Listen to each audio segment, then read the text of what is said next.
Okay. If you're there, if you can hear me clearly, please register your presence. Yeah, it's good to see you, Bryce. Good to see you, Angie. It's good to see you, Cheyenne. If you're there, it's time for class. Let me see you. Mercy, it's good to see you. Where is everybody else? Where is everybody else? Yes. Oh, Coach Nelius, it's good to see you, of course. Caleb, good to see you. Who else? Eva, it's good to see you, baby. Thank you. Caleb is there. Who else? Who else? Where is Calvin Migui? Where is Mike? Where is Phyllis? Where is Charmaine? Where is everybody else? If you're there, I need you to register your presence so that, yeah, Charmaine, I see you. I see you. Phyllis, I see you. Yes. So as we go along, it's important for us every time we come to class. It's good to see you, Jeanette. It's always very, very important. Mike, I see you. It's very important for everybody to register, and so that we also know that you have switched off every distraction and it's time for class. All right. So it's lovely, lovely, lovely to see you. First of all, let's appreciate our coaches. Let's begin with Coach Nelius. Please, let's appreciate our coaches. Amazing coaches, the best of the best. We appreciate them. We appreciate Coach Pastor D. Let's appreciate Coach Pastor D. Let's appreciate Coach Pastor D. Yes. Let's appreciate Coach Anthony. Let's appreciate Coach Anthony. Let's appreciate Coach Anthony. Yes. And I also see quite a bit of mentors. The other coaches will join us. There are also other coaches I know who will review these and get back to us and improving the quality and everything.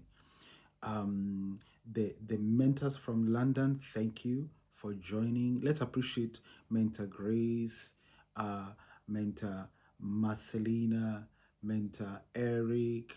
Let's appreciate all of them. Let's appreciate all of them.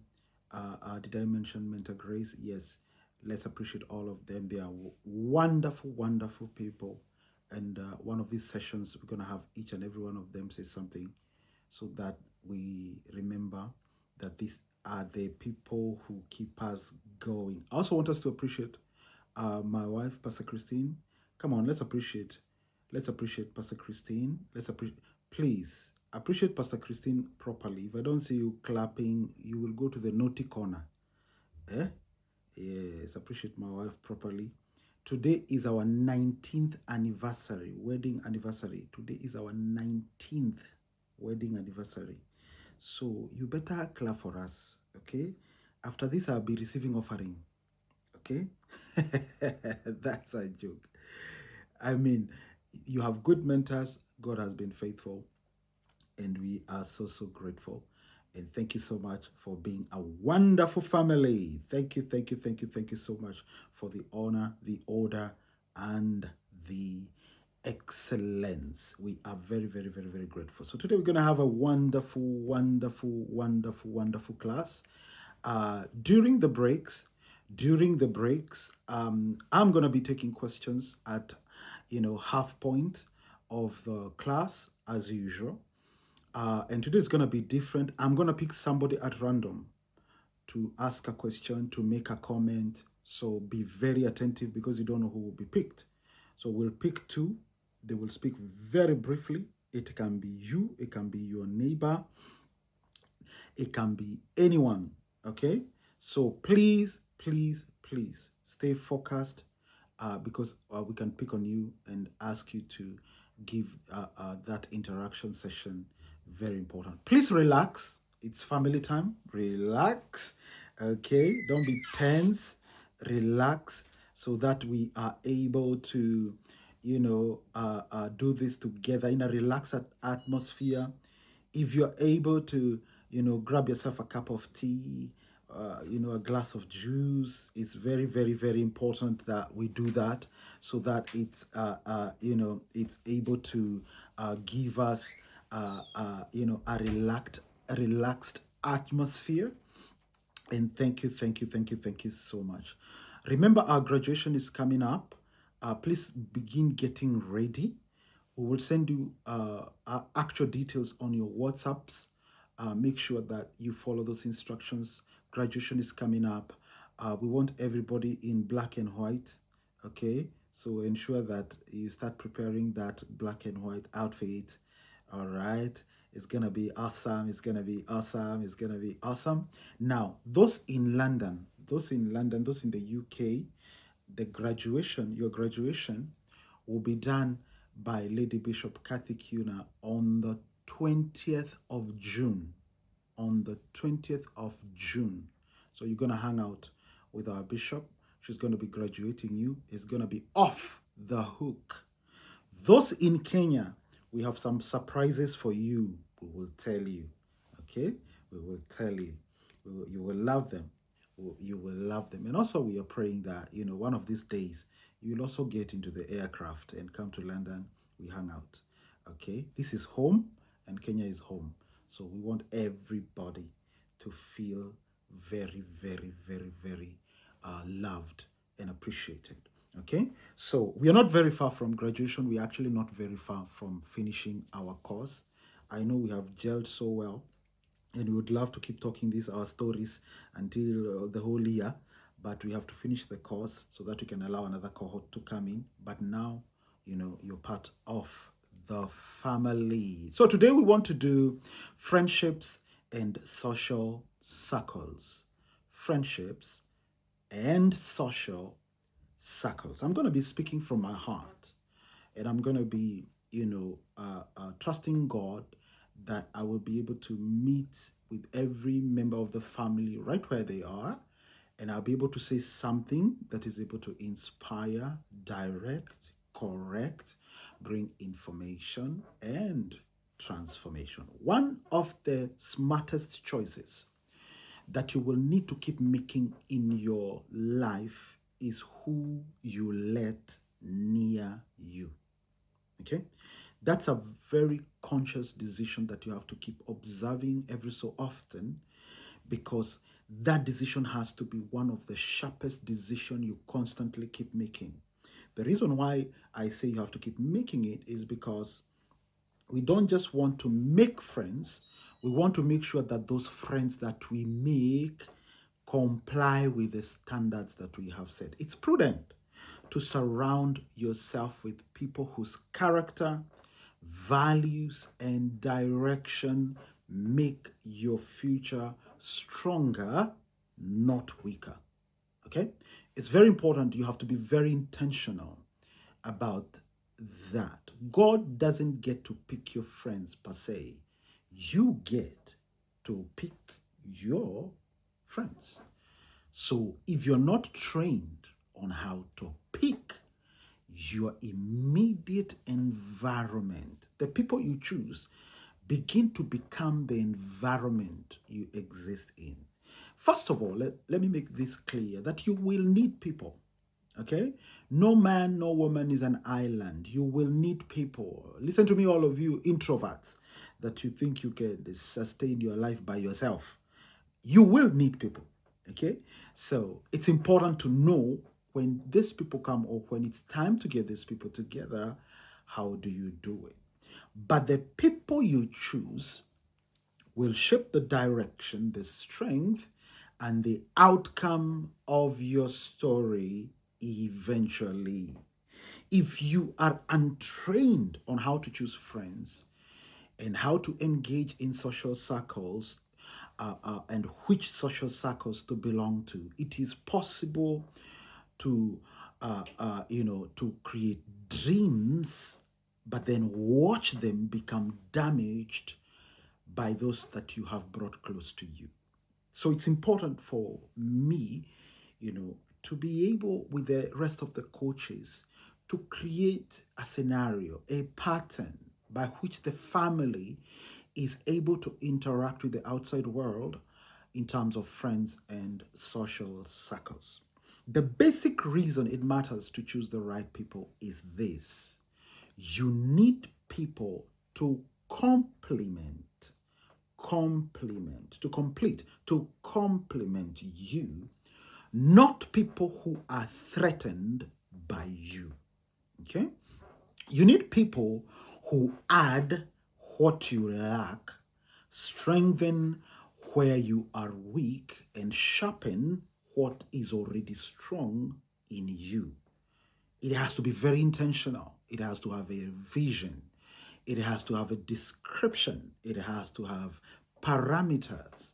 A great circle does not exist to flatter you. It doesn't exist to excite your ego. It exists to stretch your capacity. All right. So today I want us to look at this very critically because parents, uncles, aunties, pastors, and mentors should be teaching this everywhere because it is what shapes the lives of people in serious ways, especially people who should be receiving mentorship like yourself and myself. But since it is rarely given, it really has been given the attention and the weight it deserves.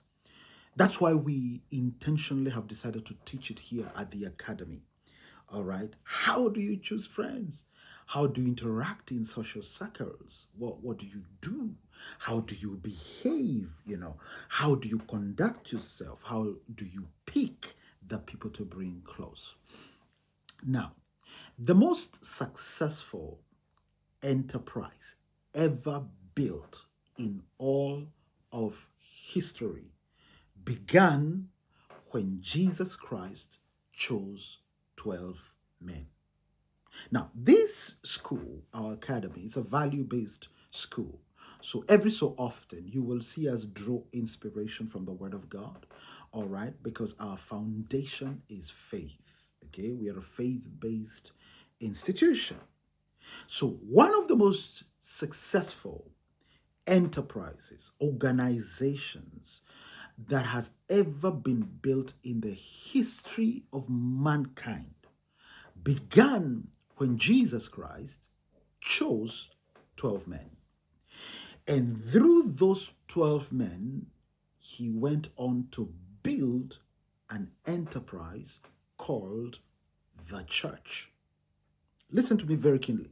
The church is the strongest institution ever built. It is the longest running enterprise in history. Over 2,000 years later, it is still active, still expanding, still producing results in every market of human life, families, communities, character, leadership, and eternity. While empires, companies, and other institutions have come up and collapsed, the church keeps multiplying its reach and retaining its relevance because Jesus Christ chose the right 12 friends and built the right social circle. That means even God needed the right friendships and the right social circle. Even the Son of God needed that. You cannot escape that if you're serious about building your life. Jesus had to sit down, have a criteria in mind, then go out and out of multitudes choose 12 men and bring them close as his friends. A time came when he said to them, henceforth, I don't call you servants, I call you friends. You see that? Very important. So even the Son of God needed a pattern, a criteria by which to choose friends. Why? Because he was about to build something that carried his name. All right? So who you choose to bring close and who you choose to be close, you choose to be close to, okay, tells me a lot about your understanding of destiny management. We call it destiny management. How you choose friends and associations and how you position yourself in society tells me a lot about your understanding of destiny management. You are like the people you surround yourself with.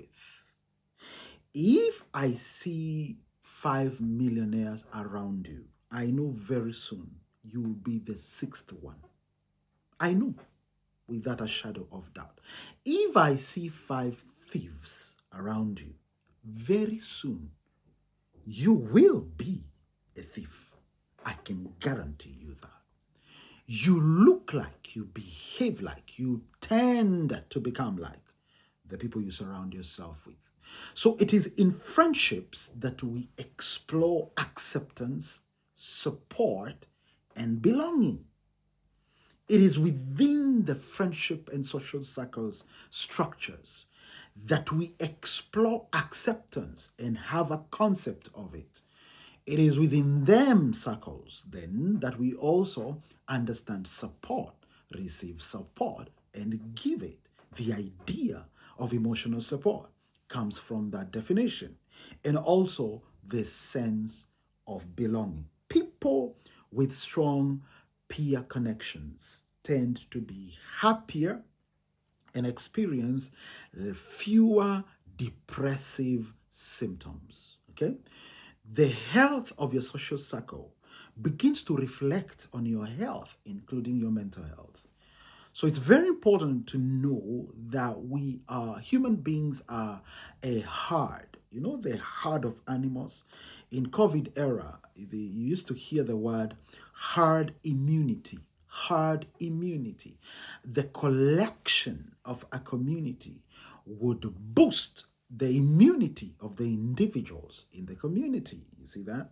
So the peer connections that you have eventually begin to define your happiness and the lessening of depressive episodes. That's why our objective in this lesson is to build friendships on trust, empathy, and respect, and to develop the strength to resist destructive peer pressure. Now, listen, it's inevitable, whether you understand it or not, that you will at some point vet a new friend.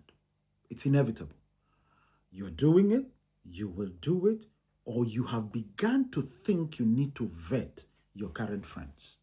So it's inevitable that you will need to vet friends. And therefore, it's critical that you have a frame of reference, a template by which you vet your friends and associations. See, your personal space is sacred, is a sacred space. And now I'm beginning to teach in depth. Your personal space, and by personal space, I don't even mean the people that you see every day. I mean beyond that, them and beyond that. Your personal space should be very sacred, okay? You are more than where you are. And who you allow to interact, allow me to use this word, the people you allow your energy to mix with have an impact on you, whether you feel it or don't, whether you know it or don't, okay? And so nobody, your space being sacred, nobody should access it without passing a test you have set. Okay? Yeah. Nobody should access your personal space, it being sacred, without a test that you have set.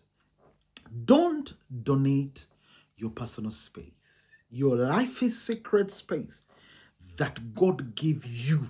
It's your space. It's sacred. And God gave it to you so that you can protect it, you can guard it, you can sanctify it. Why? Because even when God visits you, he comes into your space. All right? So he doesn't want to find a space that is violated and dirty. So you have to protect your garden so that when God visits you in the cool of day, there are no snakes. Okay? So your life is that secret. Even your body is called a temple. Don't let mad people come into your temple. We heal them outside the temple. Then they are welcome into the compound and they better come to glorify God. Okay? So you have to understand that concept that way. That despite how you feel, despite your low esteem or the high esteem, despite what's happening with you or is not happening with you, despite where you feel in terms of confidence or the lack of it, your personal space is sacred regardless of what is going through your life. You have to protect that space very jealously. So a frame of reference becomes the personal set of commandments that vet who comes in and who stays in. Even God has commandments. The commandments of God, the 10 commandments of God, are actually God's boundaries. Okay? They are God's boundaries. He has set boundaries for himself. If you want to come to him, he has set boundaries.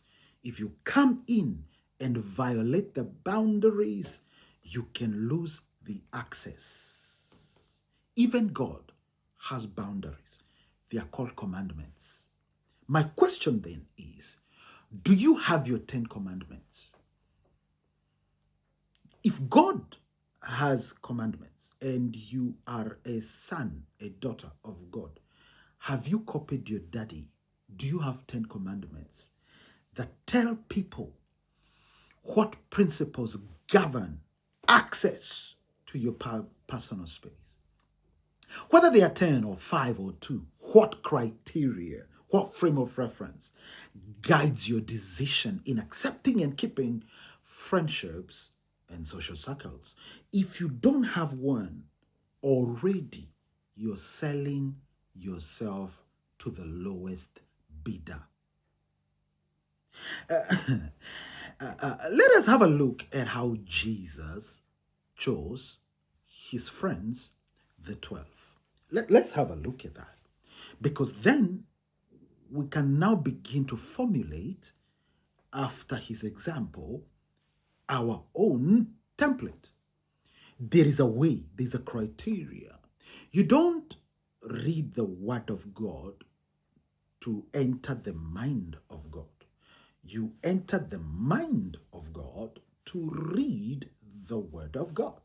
So when you see Jesus choosing 12 people, you don't just read how he's choosing or who he's choosing or where they are when he's choosing them. You must also sit down and meditatively enter the mind of God to see what is going on in his mind when he is choosing Peter. Don't just read what is written. Go into the mind of the writer so you can understand his intention, which is not written. Okay? So let's look at the mind of Jesus when he's choosing his friends. Number one, Jesus chose around purpose, not popularity. When it was time for him to choose his 12, Jesus did not go to palaces, celebrity circles, or elite religious clubs. He never called a bishop. He never called a pop artist, R&B, famous person. He never called any famous person. It tells me that fame was not part of his thinking process. He chose men who fit the mission, not men who impressed the crowds. Okay? So that matters, because a formidable circle is not built by asking who will make me famous. It is built by asking who can carry my life's assignment with me. The disciples were ordinary men, but Jesus saw that they could be formed into carriers of his kingdom. So he picked people who could be built, who could grow, not just people who already looked finished. Think about that. While picking disciples, he was looking at potential apostles. Look at that. He wasn't picking apostles, he was picking disciples in whom the potential for apostleship he could tell was inside. See that? So the value proposition here is the availability of purpose.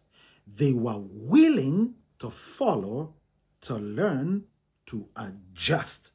And that willingness is the humility required for friendships more than social status. So what's the lesson here? Stop choosing your friends because they are popular. Choose people whose lives can move with your purpose, and while at it, ensure you give them what you are expecting from them. Number 2, Jesus chose people he could teach, correct, and shape. The 12 men were not perfect men. Some were impulsive, some were slow to understand, some fought over status, they fought over who should be the admin of the WhatsApp group. One doubted Jesus in public, one betrayed him, yet Jesus still chose them because they were trainable. Watch that and be very careful when you're choosing friends, because your friends don't come to you knowing you or knowing what you like or don't like. They come to you, but an aspect of them must be trainable if they must stay. Regardless of their age, your friends must have an aspect of trainability because they are not an exact copy of you. And this is serious. Jesus did not look for polished people. He looked for moldable people. You see, when you are looking for friends, there's a temptation to look at people as your equals. And that's okay. But there's an unspoken rule you must have. Even if they are your equals, always insist they must be trainable, because you are not exactly the same. And it is either they want to learn you or they want to remain as themselves at your expense. You have to be careful about that. A strong circle is not made up of people who know everything. It is made up of people who can receive instructions and make adjustments without tension. Okay? So pride disqualifies many people from enjoying great circles, great affiliations, great relationships. A person who cannot be corrected cannot be trusted with a friendship. Your friends must be able to sit down with you and you tell each other, I did not like the way you talked to me yesterday. And it does not become war. It becomes, I'm sorry, I'll adjust, and thank you for raising it up. That's a great friendship. If your friend cannot receive correction, let me make it better. If you cannot receive correction, you're not a good friend. You are poisonous to friendship. So it's important for that to be observed, because it defines how far and how fruitful a relationship can be. So what is the value proposition? Teachability. Peter was rough, but teachable. John was intense, but shapeable. Matthew had a controversial background, but he could live his old life and learn a new one. And this is the lesson. The right circle is not the circle with the loudest people. It is the circle with people humble enough to learn and grow. And while you expect to teach them, correct, and shape your friends, this must also be mutual. Have friends whose correction you can listen to. You see, the safest place you can be is with friends you can trust. People who can tell you, hey, that boy you're dating, even you have tried. You need friends like that. You need people who can, watch your back when you're not in a room. People who love you for you. You need such kind of people. And that is not achieved on day one. It's a learning curve for both you and your friends. Number 3, Jesus chose men who could leave something behind. When Jesus got ready to call his friends to be his friends, many of them had something they were doing. Many left nets, boats, tax tables, and familiar patterns to follow their new friend. That was not a small gesture. It showed separation. It showed separation. Are you worth them leaving something behind because they have seen value in you? Anybody who wants a serious future must know how to leave lower things for higher things. See that? So, if somebody doesn't value you enough to leave something you don't agree with, then they're not the right people for you. Okay? And you have to be very strict with that, because it's not just dangerous to you, it's dangerous to your vision. You cannot build a formidable circle with people who want the reward of the greatness you will build together, but refuse the cost of the transition that is required to go to that future. If you're coming into my life, I have standards, very high standards. My wife will tell you, I don't play games. I'm very strict with my space. I know what I want. My sons and daughters will tell you, I'm very strict. We are very excellent people. We don't play games. If you're coming into my space, I have standards you have to meet. When you come to me, I might be smiling, lovey-dovey, joking, but I'm observing my standards. And without knowing, you're actually being vetted. I can tell, by now, in this class who everybody is. I can tell this one needs to grow more, this one is ready, this one needs help. I can tell. Based on a value structure that I have standards. And don't attempt to force me to lower my standards to accommodate you who has refused to raise yours. The men Jesus chose were not just saying yes to him, they were also saying no to other things. That is always part of the selection criteria. The value proposition that qualifies friends is called sacrifice. Don't be with people who cannot sacrifice something for you.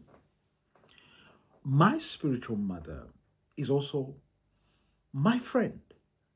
If mom calls right now and she wants to talk to me, oh, you guys are going to wait until I finish with that phone call. She shoots to priority number 1 as soon as she calls. If I'm in the middle of something and my wife calls, she's priority. I'm not that time checking if what I'm doing is more important. No, if my wife calls, that's the end of whatever I was doing. The same case with me. If I call my wife, sometimes I even avoid calling her when she's on the highway because she will pick the phone and I don't want her to be caught by camera. You see, Don't allow people to come into your space with low standards if they have refused to raise those standards. If they cannot sacrifice something, they are already telling you if they are not sacrificing something for you, you are the sacrifice. So don't be with people who cannot sacrifice something for you. The disciples showed Jesus that the mission mattered more than comfort, habit, and immediate security. They were able to forsake comfort zone, status quo for something greater that they saw. So keep close the people who know how to let go of what weakens them in order to keep you. Okay? A person who cannot leave wrong habits will eventually bring those wrong habits into the circle and pollute the circle. And while you expect that, you better also bring it to the table. Number 4, Jesus chose men who could live under shared values, not just shared space. Jesus did not merely gather 12 men and spend time with them. He built a culture among them. He taught humility, service, faith, obedience, prayer, truth, love, and loyalty to the Father's will. Your circle is made up of individuals who are teaching the circle something. You may be teaching prayer. Somebody else may be teaching the circle love. Another one has brought the values of loyalty. Each one of you in your circle is training the circle something. So you have to be very careful what each person is bringing to the table. A group that can laugh together and still destroy each other should not be together. A group can hang out every day and still be empty. Real circles are built on values. Jesus made his 12 live inside a standard. There has to be a standard. What's your standard? Do you have standards? Do you have boundaries? Do you have a value system? Or anyone can come? Do you have a criteria of boys you can speak to and boys you can never speak to? Is there a kind of woman you have in mind that you are asking God for a wife as a wife? Do you have that idea? The Bible says, whoever finds a wife finds a good thing. Finds. That means they are looking. That means if they are looking, they have a criteria. It is not God who looks for a wife for you. It's you. That's why he says, whoever finds a wife. You see that? So do you have a criteria? The value system, very, very important. It is in this value system that a circle exists. Okay. Number 5, Jesus chose men who could eventually be sent. Eventually. He had this thing in mind. Eventually, we will do something with this person. Eventually. Eventually. Some of you, I've been your mentor for many years. Some of you over 10 years, some of you 5, some of you have just joined the family. From that time, we knew we were going somewhere. We knew. We could tell, I want Pastor John in my life. I want Phyllis in my life. I want Mike in my life. See that? Can we build something with this person? Don't have temporary friends. Have eternity in mind when you're choosing friends. Can they be sent into what God is building between us? Jesus never built dependents. He was building carriers and multipliers of his mission. He chose men who could one day represent him, continue the work, multiply the mission. This means that your friends and social circles should inspire other friendships and social circles. And the value proposition in this is that hang out with people who are already responsible themselves. Don't bring people who come to suck your energy. Don't be are drawn to people that are unequally yoked to you. You don't reason the same. You don't see the world the same. You are at loggerheads in your belief system. Choose compatible people. Don't hang out with hoarders, people who are consumers only. Hang out with generous people who are prepared not just to receive, but to carry and reproduce what God gives you. I'm going to take a break here so that I can, hear from you. You see that? So we have studied the best pattern of Jesus, how he chose 12 men, his friends. He called them from today, you're my friends. And now we see the criteria he was picking, choosing fishers of men. It didn't make sense. Why is the Son of God, the boss, the CEO of the universe, choosing a fisherman as a friend? What kind of reasoning is this? But guess what? 2,000 years later, now we know why. The Son of God chose our best friend who was a fisherman. You see that? You have to have eternity in mind when you're picking a husband, when you're picking a wife, when you're picking a friend, when you're including yourself in a social circle. You must have calculations that are happening in your head. Compatibility tests. You are analyzing people, you're listening, you're reading between the lines, because there's something, there's a pattern, there's a criteria you're testing. You're subjecting people to something they must pass before they are brought to sacred space. Any question for me before we continue? Any comment? I said I'll pick somebody. Yes, Jeanette, shoot it.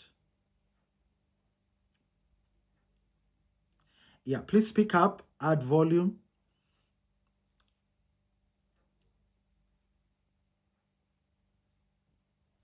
Okay, go ahead.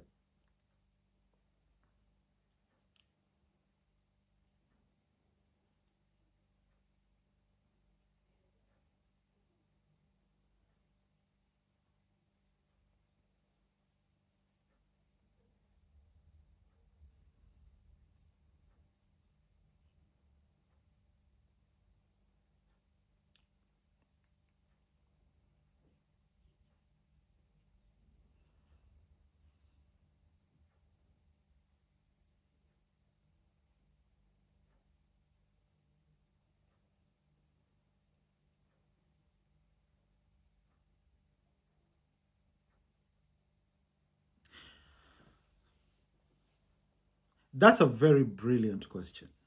And I'm going to bust your bubble today. When you're choosing friends, you're permitted to be very selfish. Why? Because the people you're choosing, you're bringing them into your personal space. They will become you. They will determine who you become. You're permitted, listen, we don't choose friends with a fork. We choose them with a toothpick. Carefully, patiently.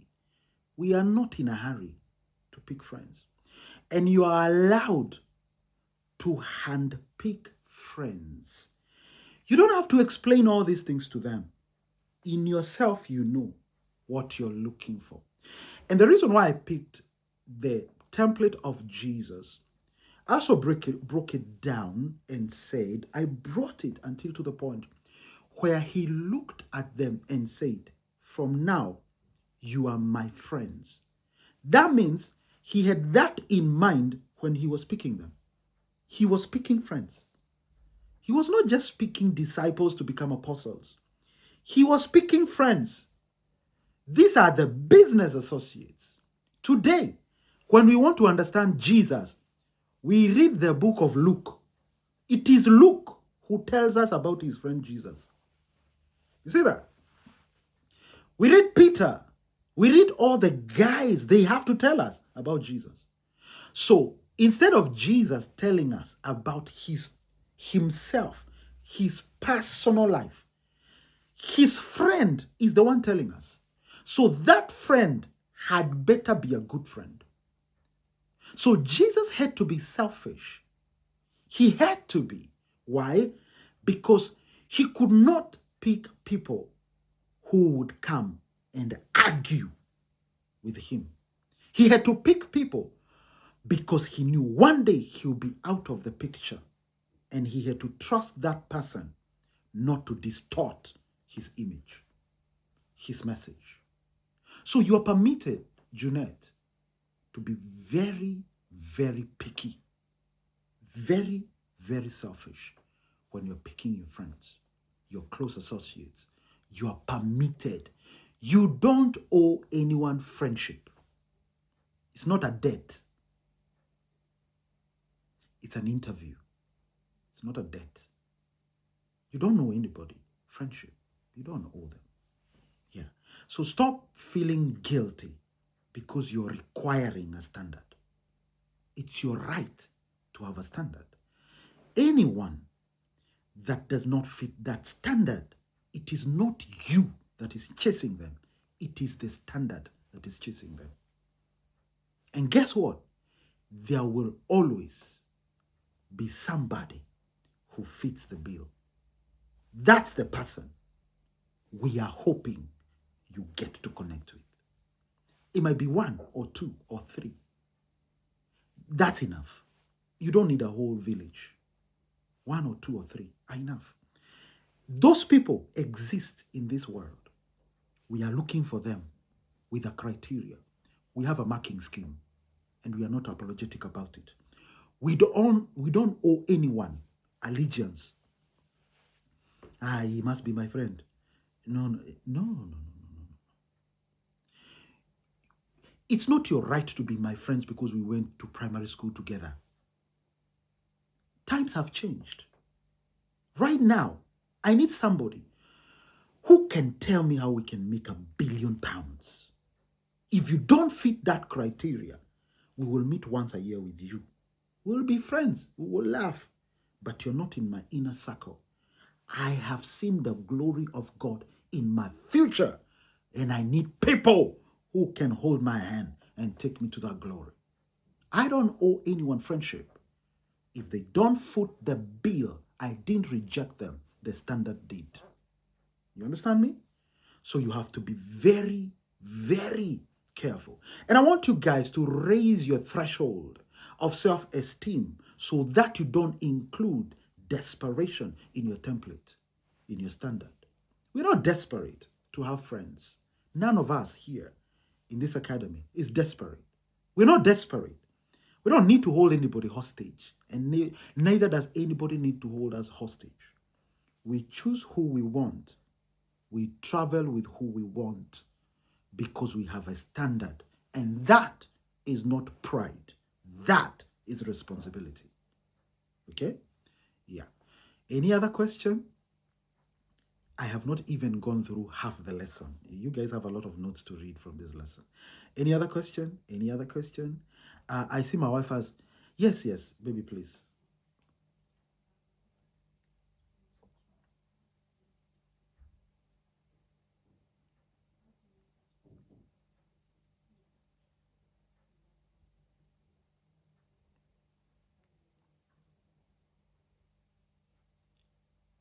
So maybe let me extend my explanation to that so that they don't feel uncomfortable. So I'm assuming that you have already identified somebody who foots the bill, who fits the criteria, and you want to approach them. Okay? First of all, congratulations that you have a standard and you have identified somebody that fits the standard. Okay? C, don't be shy when you begin interacting with somebody. It might not be immediate. Because you have already passed the criteria, you have already seen them. These are potential people. Maybe you have even prayed. God has showed you this is a person for your destiny. This is a destiny helper. Begin to cultivate a very natural relationship. Very natural. Don't come with rules and regulations. terms and conditions. No, make it natural. Let it flow. But in your conversations, begin once in a while to throw in your expectations in form of conversations that are kind conversations. For instance, I could be sitting with somebody and tell them, by the way, I really love excellence. They'll never forget that. I have spoken a book by just that sentence. By the way, I really love excellence. I love excellence. I love people who keep time. I love people who have big dreams. I'm really trusting God for, you know, people who can really become a good support system to where God is taking me. You have already communicated. If that person identifies with what you're saying, they will connect more. If they don't, you will know. They'll begin to fall off. They'll begin to fall off. They'll begin to fall off. Okay? So you also have to deploy a lot of wisdom when you're communicating your standards and values. You have to be very gracious, but you have to communicate nevertheless. Okay? So don't make people feel uncomfortable around you. That's a bit, cringe. No. Communicate graciously. Speak it. And also, let me tell you, whenever you are with your friends, don't be shy to speak your values, what you believe in. Yeah, what you believe in. Begin to speak. Let people around me ask this, ask my wife, ask the sons. They know what I stand for. They know we will start a meeting on time. They know. They already know the standards. They already know those things. Because we keep speaking them. We keep saying them. So as you're speaking also, you actually are attracting like attracts like. All right? So it's not cast on stone.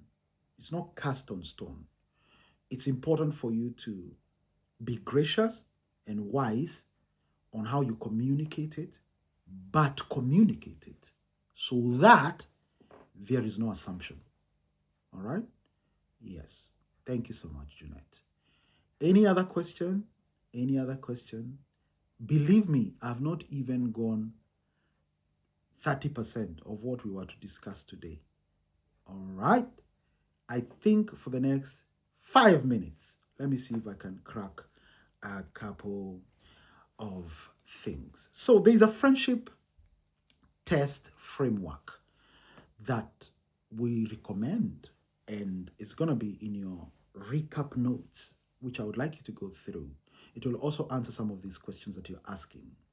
You see, when you're making friends or you want to evaluate a friendship, you do not ask only, do I like this person? Also ask, what happens to my life when this person gets close? Because that is the real test to conduct. A friendship should be tested by what it produces or what it has produced. See that? In order to understand the tree, we test the fruit. Standard number 1, the standard test. Does this friendship make wrong things feel normal? Test whether the friendship is lowering your standards or strengthening them. A healthy friend does not make dishonesty, recklessness, sexual disorder, gossip, disrespect, or spiritual laziness feel ordinary. If somebody makes any of these things normal, if it's normal to them, they are the wrong people to hang around. When God wants to bless you, listen, He sends you a person. When God wants to bless you, He sends you a person. When the devil wants to destroy you, he sends you a person. You must know who sent who. And this test is what reveals the sender. A good friend makes you more careful, cleaner, and more grounded. A bad friend makes you start excusing things you once knew were wrong. Number 2 test, we call it the correction test.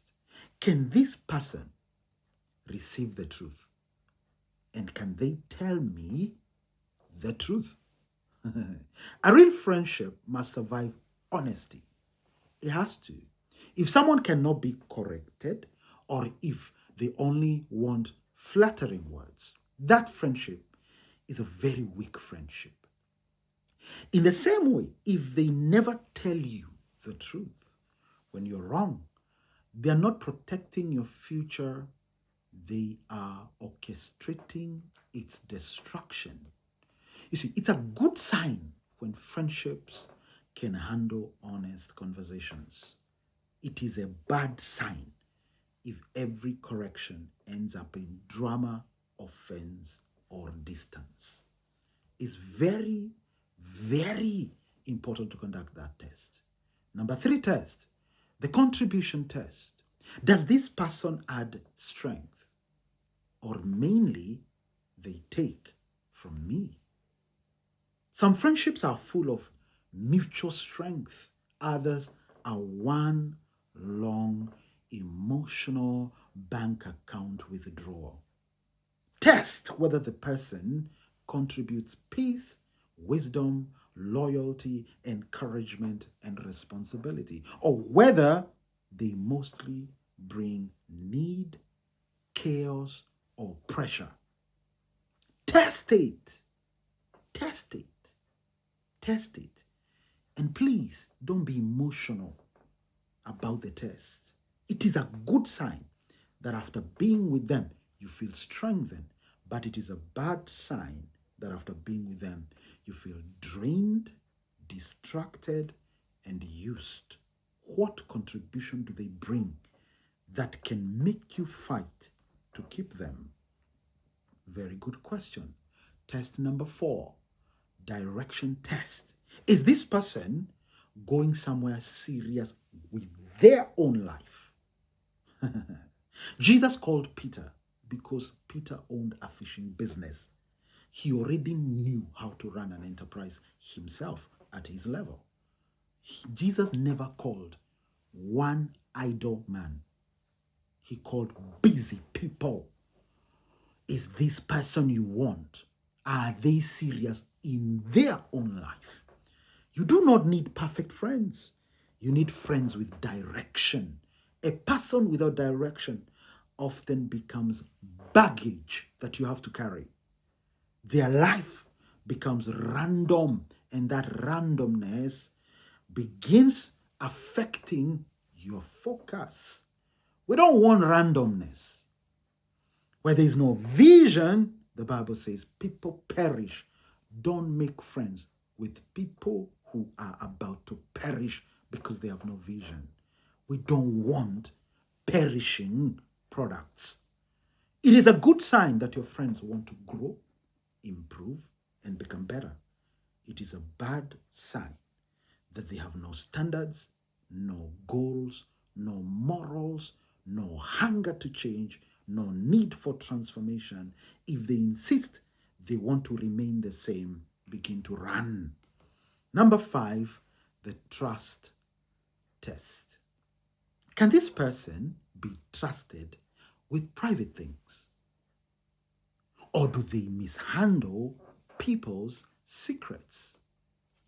You have to ask that question. Watch how they speak about other people. Now, these are the things I tell you, you can observe and learn. How do they speak about other people? Because soon it will be you they are speaking to other people about. If they gossip, mock, expose, or betray, they are showing you their friendship culture. In church, we have just finished a series called Becoming Excellent. Becoming Excellent is one of the most powerful series we have ever taught. You observe darkness, even in your own brothers and sisters, and make sure you call it out, even though those people are closest to you. Because if you don't call it out, you will tend to repeat it. Trust is not built on words and promises. It's built on how a person handles what is sensitive. It's called discretion. And I'll close with this point. Daniel in the Bible was an administrator in the reign of 4 kings.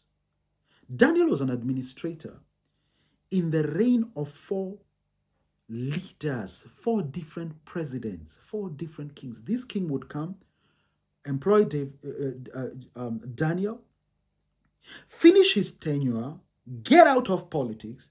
The following king comes, looks for Daniel, and employs him. That king goes, the third comes, looks for Daniel, and employs him. That one goes, the fourth king comes and still looks for Daniel. What's that? What's that? It's called discretion. The Bible says in Daniel was found an excellent spirit. Discretion is excellence. Being private is excellence. Joseph was made prime minister of a superpower. Is a foreigner because Genesis 41:39 says, "For as much Pharaoh said unto Joseph, for as much as God has showed you these things, there is none so discreet and wise as you." What Pharaoh was saying is that even God reveals his wisdom to discreet people, private people. It is a very good sign if your friends are private. They protect people and handle trust carefully. It's a very bad sign that they speak loosely, laugh at people's weaknesses, or spread private matters. Very, very, very important. I'm going to encourage the family to go to the portal and study the rest of the tests. There are about 10, so there are 4 more, and I'd like you to go there and study them. They are very, very, very important, and they will help you create your 10 commandments. I'm done. If you want to log out, class is finished, but if you want to hang out with me, I'm here to answer any questions. I'm going to give the floor to Coach Nelias to give some remarks and also open the floor for some questions and further remarks. Please, Coach Nelias, thank you so much.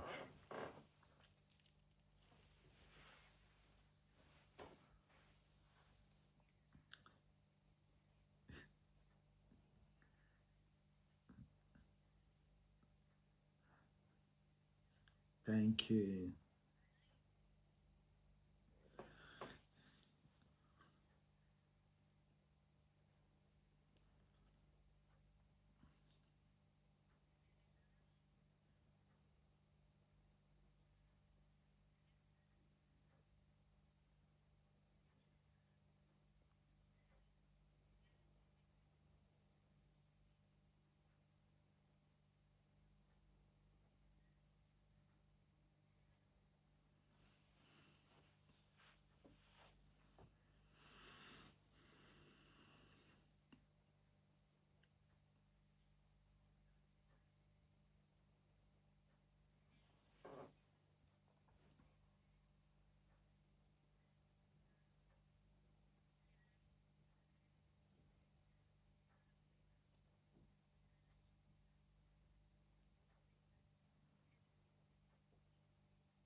Thank you very much.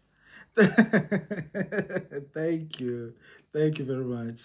Thank you.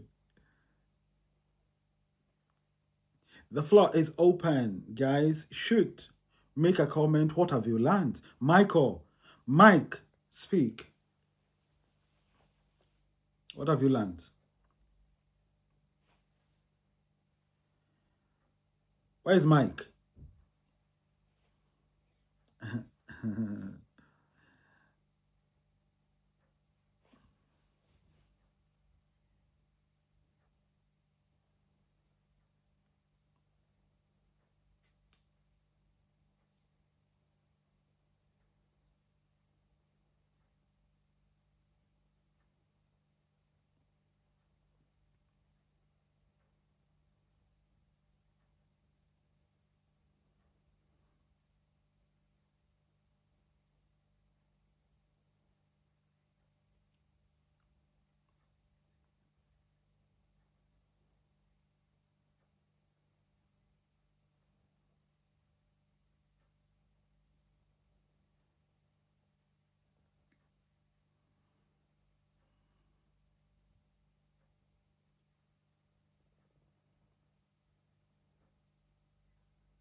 That's good. That's brilliant, Mike. Proud of you. That's good. Thank you. Thank you so much. Thank you. Thank you. Thank you. I'm glad that you have learned. Where is Masi Nyakio? Masi Nyakio, unmute yourself and ask a question, make a comment. What did you learn? Masi. Yes, shoot it.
Great. That's good. That's awesome.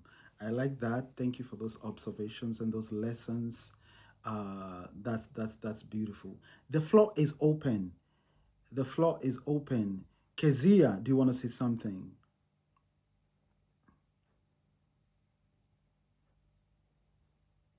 Is Kezia there?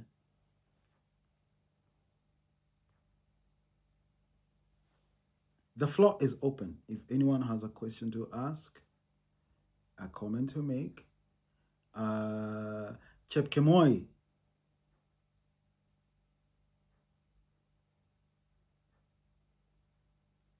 hello.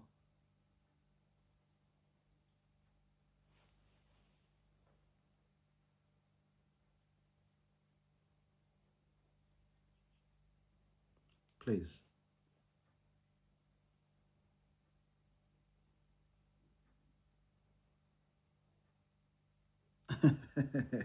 Beautiful question and very honest question. And I know that is a dilemma with a lot of people. With a lot of people. The part I'd like you to disconnect yourself from is the hurting them part. Okay? That hurting them part. I want because that becomes the resistance, the self-sabotage that you put on yourself. So you're keeping somebody because throwing them out hurts them. So if you're not hurting them, you're hurting yourself. You have to make that conclusion. That is number one. Number two, the easiest way is to introduce a transition. Introduce a transition. Begin looking for friends who look like where you're going, the kind of friends that you want. Begin to do that. You see, friendship and emotional connection is not just a mental thing, it's also an emotional thing. There is an emotional wavelength to it. It's not just the decisions and the thoughts you're thinking. There's a connection. There's a connection with the person. When that connection shifts to another person, the person from which the connection left, they can also feel the connection is no longer natural, is no longer there. So it gives them the grace to also begin to make adjustments. And also, there are some things you pray for. There are some things you tell God, I'm not interested in hurting people, but I want the best for myself. Create a way that I can be able to transition from this to better because now I know better. Okay? God has a million ways of bringing you up higher if you ask Him. He can handle that easily. God can handle that easily. God is very good at protecting your growth, but you have to invite Him. You have to tell Him, I don't know how to navigate here. Please help me. Show me how to do this. Suddenly you'll see your friend has been transferred to America. Another one has gone to Eldoret. You see, God has a way of reorganizing life around His children. He has a way. So move more towards what God can do to help you. Lean on that a lot because God is forever interested with cleaning your room. He's forever interested. So you and God, if you're on the same side, if you're thinking the same, then the whole process becomes easy. I want you to stop thinking about, I don't want to hurt somebody. Because that makes you a victim. It's a very bad emotional posture to take where you become indecisive to avoid confrontation. It's a self-injury. It's a self-inflicted injury that can be very, very dangerous. I want you to learn how to get out of that space where you become undecided because you don't want to hurt people. No, that's not how life is done. Yeah. You have to be willing to stir the nest. Okay? Yes. Develop the shokabsobas to work out. It's very important. Yeah. Right? Okay. There's somebody else who had asked a question and they had something called gold mood, something like that. Who was that? Somebody had raised their hand. Eh? Somebody raised their hand.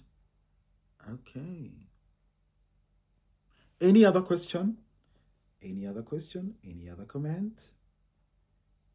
Yes, Bryce. Bryce, please ask. Hello.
Wow.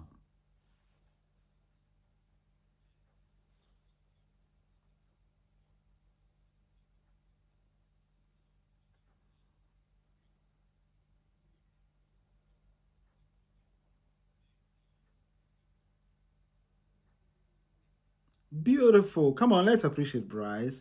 That is unforgettable. Unforgettable. Thank you so much, Bryce. That is brilliant. Brilliantly put. So the sheep, they are sheep. They are on the waters, in the ocean. They are moving to a destination. But one is carrying luggage. Imagine. And one is carrying people. Imagine. Yeah. Which one do you rather? Would you rather be in? Which captain do you think is more stressed? The one carrying baggage is really stressed. I can guarantee you that. He's really stressed. First of all, he doesn't want to lose baggage, anybody's baggage. He doesn't want to lose the luggage. The cargo. You can't have friends who are cargo, dead weight. You have to carry them. We're not going to have that. We're going to have proper relationships. And listen to me, guys. You're going places. There's no doubt. You're going places. Big, huge places. You'll be mighty people. Listen to what we are teaching you. You will need this. One day will come when you will wonder, why did I waste my time with that person? We are taking you 15 years ahead in your life and introducing to you what you will need then, now, so that you're 15 years ahead of your peers. This is how you choose. This is how I choose who I want to be with. I'm not under pressure to be anyone's friend. No, I'm not under pressure. You are blessed to be my friend. That sounds like pride to low self-esteem people. But to me, who knows himself, people who are my friends have won the jackpot. That is my opinion because I know the value I bring to them. I know who I am. I know what I bring to the table. I know. I can even take the table. I came with it. See? So I have to be very picky and choosy on who I give my personal sacred space. They have to fit the criteria because I don't have a minute to waste. You understand? Yeah. So please adopt that and adopt it quickly. The sooner the better. And I pray that God will give you the grace to be able to make those decisions.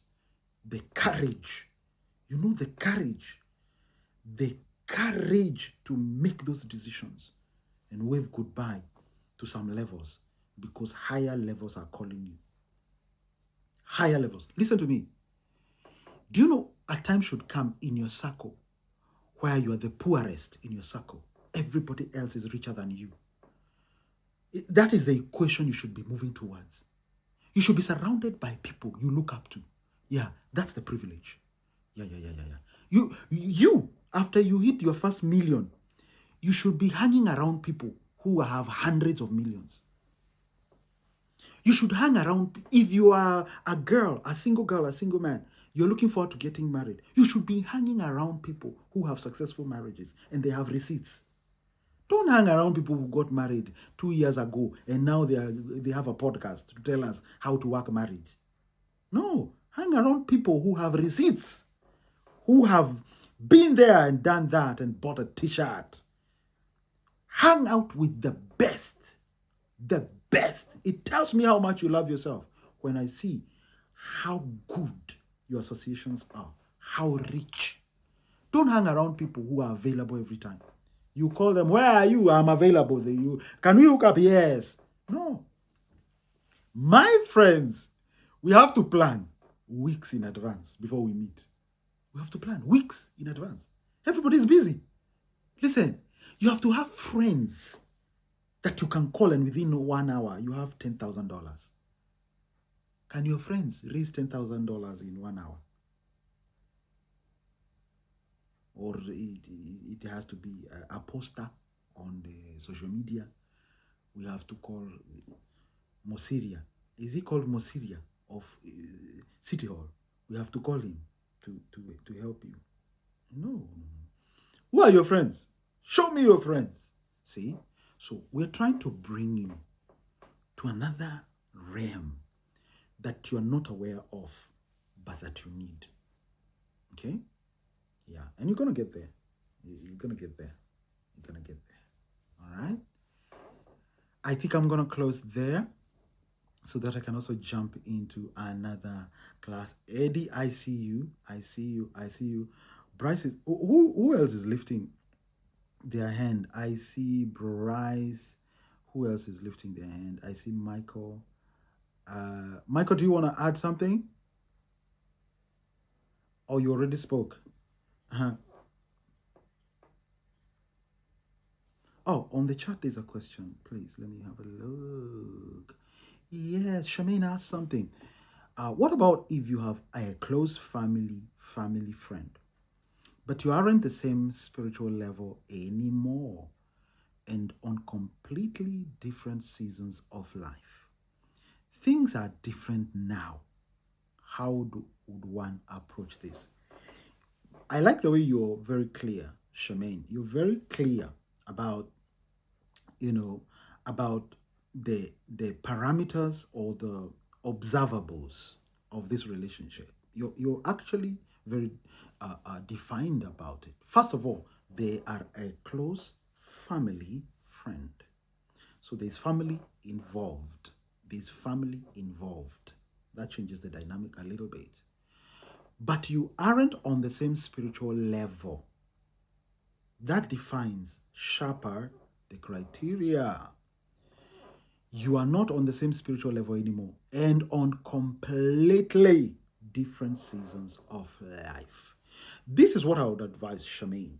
That relationship needs to be reorganized and put in the place where it fits. If that person is a family friend, family is involved, so you cannot completely remove them. But they need to be reorganized so that they fit where they have qualified themselves to fit. There's a place they have qualified themselves to fit. If you say you're not on the same spiritual level anymore, it tells me that they are not working on their spirituality like you are. So that is a non-negotiable. You cannot interact spiritually at the same wavelength with a person, not because of you, but because of them. And then you say you are on completely different seasons of life. Seasons matter a lot, because if they're on a different seasons, then even your conversations becomes very limited because of your lived experiences. They're very different. So what I would advise is reorganize that relationship, or leave the door open, but don't expect much from that relationship. I can already tell there is a little to gain from that relationship from your perspective. So, although you're emotionally attached, although you're attached by family link, reorganize and restructure that influence so that it does not influence you more than it ought to. And how do you reorganize? Begin to replace what they are no longer supplying. Replace it. Look for somebody else who is at the same spiritual level with you. Begin to feed from that. You don't owe allegiance to people who have refused to raise their standards. Okay? Yeah. All right. Shamaine, I hope I've answered you. And thank you for that brilliant, brilliant, brilliant question. That's beautiful. Okay. I believe the family is happy today and you have learned something.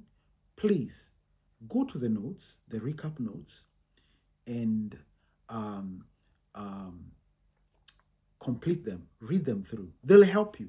These are your templates. We have taken a lot of time from every angle as leaders, as pastors, as psychologists, with the standards of the UK to bring this material together, because we know this will help you.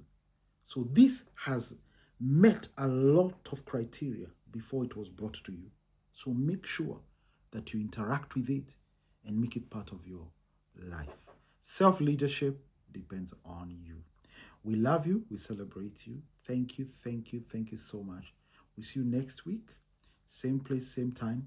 And very soon, we're going to be having a class by one of the coaches, including Coach Nilias. Very, very soon. Actually, in the next few weeks, we shall have this. and it shall be brilliant. Thank you so much. Have a wonderful evening. We love you, and God bless you.